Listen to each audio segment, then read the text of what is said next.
Good morning dear student. आज हम देखेंगे निर्देशांक ज्यामिति का टोटल सूत्र। उसको हम क्या करेंगे, तो आप लोग को पूरा सूत्र को इस प्रकार से बता देंगे कि और इससे हूबहू प्रश्न ऑब्जेक्टिव एकदम गारंटी है कि आना ही आना है। तो बिना देरी के हम लोग चलते हैं सीधे वीडियो की ओर। आप देखिएगा प्यारे बच्चों कि निर्देशांक ज्यामिति में क्या होता है, तो एक कार्तीय तल होता है। ये पूरा ये एक्स एक्सिस हो गया, ये एक्स एच हो गया और ये एक्स डैश एच हो गया, ये ऊपर वाला वाई एच है, नीचे वाला वाई डैश। इस पूरे को हम लोग क्या कहते हैं प्यारे बच्चों, तो कार्तीय तल कहते हैं। एकदम इससे एक ऑब्जेक्टिव आना ही आना है प्यारे बच्चों, है ना।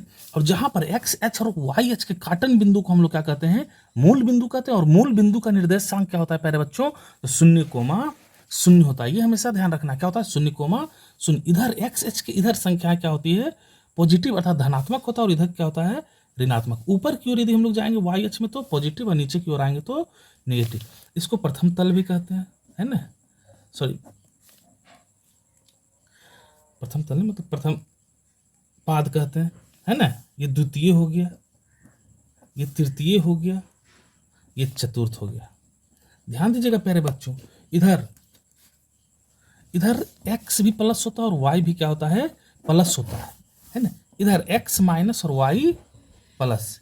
इस तरफ हम आ जाएंगे तो इधर x भी माइनस और y भी माइनस, और इस तरफ आ जाएंगे चौथे में हम आ जाएंगे तो इधर x प्लस y माइनस। आपको प्रश्न कैसा देगा प्यारे बच्चों, तो पूछ देगा कि 4,-2 किस पाद में है ना, किस पाद में है या किस पाद में स्थित है। तो आपको कुछ नहीं देखना है, x प्लस और y क्या है मेरा, माइनस है, तो x प्लस और y माइनस मेरा किधर हो जाएगा, चतुर्थ में। यहाँ तो लिख देना है फोर्थ आंसर प्यारे बच्चों। बहुत ही आसान है ना। ये तल को आप लोग क्या पढ़िएगा, पाद पढ़िएगा।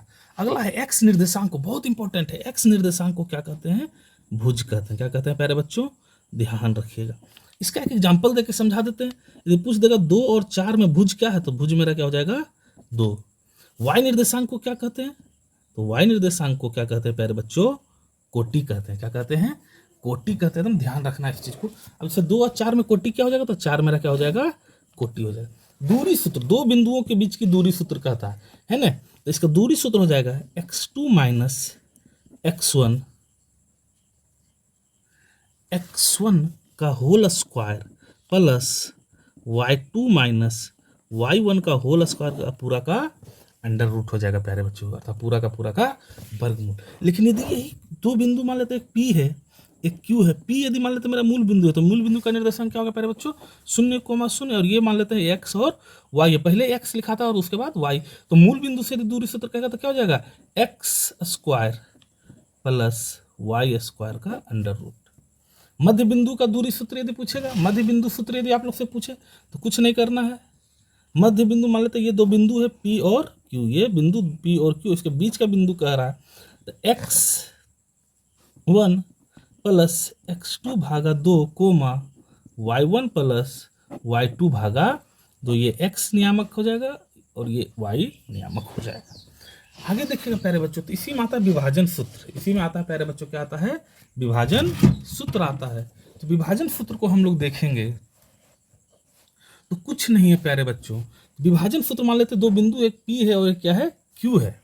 बिंदु क्या है, एक P है और एक Q है, उसको m अनुपात n में यदि विभाजित कर रहा है तो इसका सूत्र हो जाएगा mx2 प्लस nx1 बटा m plus n comma my2 plus ny1 बटा m प्लस n।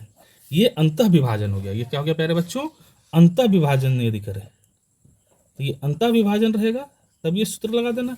यदि बाह्य विभाजन रहे तो ये माइनस हो जाएगा, mx2 माइनस nx1 बटा m-1 coma my2 minus ny1 बटा m माइनस n। बचपन से हम लोग पढ़ते आ रहे हैं प्यारे बच्चों, त्रिभुज का क्षेत्रफल तो 1 बटा 2 गुने आधार गुने ऊंचाई। लेकिन यदि नियामक ज्यामिति के सेंस में बात करें, 3 निर्देशांक होता है P Q R। ये मान लिया x1 कोमा y1 हो गया, ये x2 कोमा y2 हो गया, ये x3 कोमा y3 हो गया। इसका सूत्र हो जाएगा, यहाँ बता देते हैं, यहाँ लिखे हुए हैं, और इसी का यदि इसको यहाँ पर बता देंगे, यहाँ पर हम त्रिभुज का केंद्रक का पहले आप लोग को बता देते हैं प्यारे बच्चों कि केंद्रक अर्थात बीच का जो पॉइंट होगा उसका सूत्र क्या होगा। तो x1 plus x2 plus x3 भागा 3 coma y1 plus y2 plus y3 भागा 3 हो जाएगा। ये त्रिभुज का मेरा क्या हो जाएगा प्यारे बच्चों, केंद्रक हो जाएगा। इसी तरह त्रिभुज का क्षेत्रफल तो कुछ नहीं है, सबसे पहले x1 चलेंगे और यहाँ क्या हो जाएगा y2 माइनस 1 2 3 प्लस फिर x2, अब 2 से शुरू किया तो यहाँ y क्या हो जाएगा 3 माइनस 1 प्लस x3, अब आएंगे यहाँ क्या हो जाएगा y1 माइनस y3। अब इसी में देखिएगा यदि कहेगा 3 बिंदु संरेख है और किसी को के दे देगा तो त्रिभुज के क्षेत्रफल के माध्यम से उसके बिंदु का मान निकाल सकते हो। उस स्थिति में यदि तीनों बिंदु संरेख है तो त्रिभुज के क्षेत्रफल का मान कितना होता है, 0 होता है। ध्यान रखिएगा। समलंब चतुर्भुज का क्षेत्रफल बराबर क्या सूत्र हो जाएगा, 1/2 इंटू समानांतर भुजाओं का योग इंटू उनके बीच की दूरी, या फिर एक और सूत्र होगा 1/2 गुने पहला विकर्ण गुने दूसरा विकर्ण। तो पूरा का पूरा चैप्टर का प्यारे बच्चों मैंने इसमें सॉल्यूशन दे दिया। तो चैनल पे यदि अभी भी बने प्लीज प्यारे बच्चों चैनल को सब्सक्राइब जरूर से जरूर करें। धन्यवाद।